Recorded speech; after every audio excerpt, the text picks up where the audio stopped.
I was kind of on a rough track my junior year of high school, and it was one of my teachers who actually knew of a family that was already going to Hope Harbor. Some of the struggles personally that I dealt with, even going through the program, I guess. One of my biggest issues was that I would always try to help all of my friends or whoever from drowning and throwing myself basically into the fire at all costs. The phone call that I had gotten from Miss Mel was very touching, and we talked a lot about the reasoning why I wanted Zonder to go there. And at the end of our conversation, she asked me, "Can I pray for you?" And I was speechless. I started crying, and I was like, "You want to pray for me? Like me?" Like, I was normally the one getting blamed for all of the problems that we were having in the household. And the prayer that she prayed for me was the most touching prayer I've ever felt. And that's when I knew that this is it. This is gonna help us.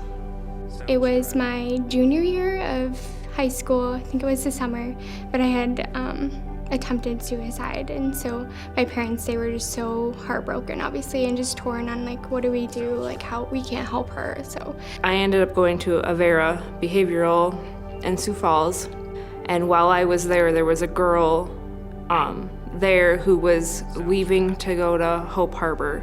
And so I was actually begging the doctor, can I go to that place? Because that sounds great. Like, maybe getting out of my family situation would be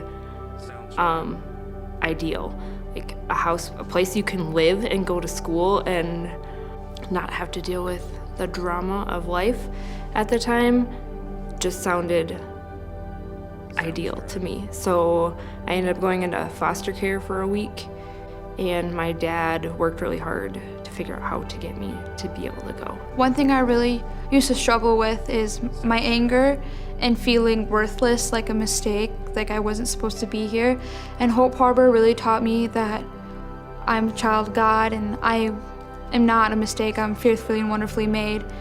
And the anger that I have is just unforgiveness in my heart that I need to just let go and move on. I didn't take it seriously at first. I didn't take it seriously for probably the first few weeks, maybe month, and I was just looking more so to get in there, get out, and get on with my life. And it was kind of a means to get back into school, and it was really a God thing that He really worked in me when I was there. It didn't take long really to take it more seriously and to really, for there to really be a change. I honestly don't think I would be here today if it weren't for Hope Harbor. I used to yell at my siblings all the time because I was really angry. I wasn't very nice to my siblings.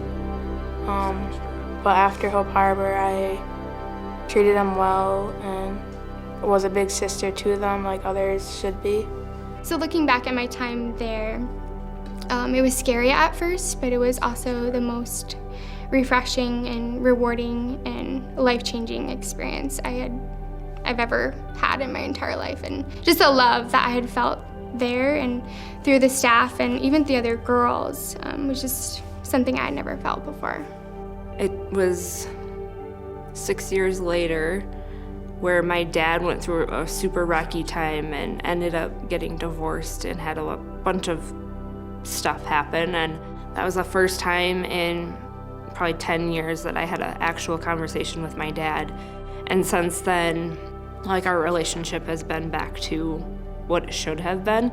The dad and the grandpa that I've always wanted to have. And I don't know if that would have happened, if we would have ever gotten to that point, if he didn't invest what he invested in Hope Harbor during that time he was there as well. Hope Harbor has had a huge impact on my growth towards Christ and towards myself and towards my family. And now I know I can be the best mom, the best sister, the best soon-to-be wife. It made a difference for me. It made a difference for me. It made a difference for me. It made a difference for me. it made a difference for me.